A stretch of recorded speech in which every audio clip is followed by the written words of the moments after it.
အားလုံးမင်္ဂလာပါဒီနေ့ဗီဒီယိုမှာတော့ကျွန်တော်တို့ဒီ Facebook password နဲ့ Gmail password ကိုတနေရာထဲမှာကျွန်တော်တို့အတူတူကြည့်ရဖို့နည်းလမ်းလေးကျွန်တော်ပြန်လည်ပြီးတော့ညှောက်ဝေပြန်ဖြစ်ပါတယ်ကျွန်တော် Facebook account လည်းရှိတယ်ကျွန်တော်တို့မှာဒီဖုန်းနံပါတ်လည်းရှိတယ် Gmail လည်းရှိတယ်ဒါပေမဲ့ကျွန်တော်တို့ဒီ password မမှတ်မိတော့ဆိုတဲ့သူတွေအတွက်ဒီနေ့ဗီဒီယိုမှာကျွန်တော်ပြန်လည်ပြီးတော့ညှောက်ဝေပြမှာဖြစ်ပါတယ်တချို့တော်သူတွေကြလည်း Gmail ဖွင့်တာလည်းကြာပြီပေါ့နော်ဒါပေမဲ့ password ကိုကျွန်တော်တို့တွေမမှတ်မိတော့ဘူးပေါ့နော်အစ်စ်လည်းသူတို့တွေကတချို့တော်လူကြီးချိန်တက်ကြတယ်တချို့တော်လူကြီးကြတော့ဒီ Gmail password အစ်စ်ကိုပြန်လည်ပြီးတော့မချင်းတက်ကြဘူးဒီနေ့ဗီဒီယိုမှာကျွန်တော်တို့ Gmail password အစ်စ်လည်းချိန်ရမလို့ပဲနဲ့ကိုဖွင့်တာလို့ Gmail ရဲ့ password ကိုကျွန်တော်တို့ပြန်လည်ပြီးတော့အလုပ်ဆုံးယူရှင်းဆုံးနဲ့ပြန်လည်ပြီးတော့ကြည့်တဲ့နည်းလမ်းလေးကျွန်တော်ပြန်လည်ပြီးတော့မျှဝေပေးမှာဖြစ်ပါတယ်ဒီနေ့မှာကျွန်တော် Facebook account ဒီ password ပေါ့နော် password မှာတခါတည်းကြည့်တဲ့နည်းလမ်းလေးကိုကျွန်တော်ဒီနည်းလမ်းနှစ်မျိုးကိုတခါတည်းကျွန်တော်ပြန်လည်ပြီးတော့မျှဝေပေးမှာဖြစ်ပါတယ်ဘာကြောင့်လဲဆိုတော့ကျွန်တော်တို့ဒီ Facebook account တွေကလည်းကျွန်တော်တို့အရင်ကမှရေးကြည့်တယ်ဗျာတချို့တော့သူတွေကြတော့ဒီ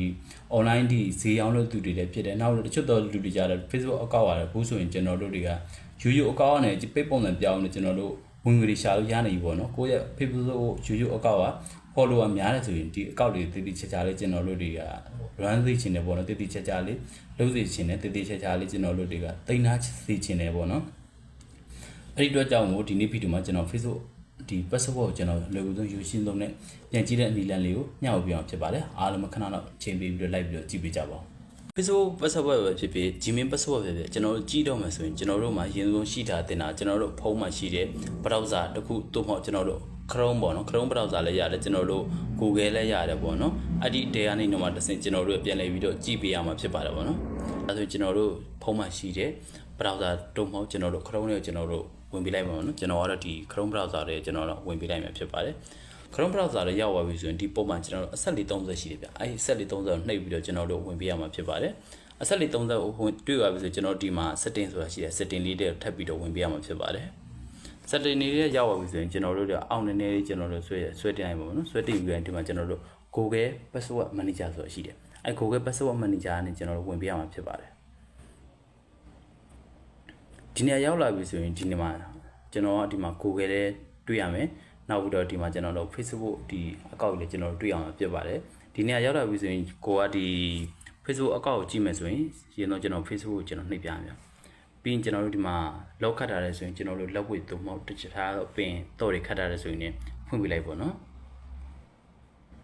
Okay ဒီနေရာရောက်လာပြီဆိုအပေါ်မှာကျွန်တော်ကဒီ Facebook ကိုကျွန်တော်ကဒီဖုန်းနံပါတ်နဲ့ဖွင့်ထားတာဖြစ်တဲ့အတွက်ကြောင့်မို့ဖုန်းနံပါတ်ပေါ်မယ်အောက်မှာကျွန်တော်ကဒီမျက်လုံးပုံလေးနှိပ်လိုက်တာနဲ့ကျွန်တော်တို့ရဲ့ဒီ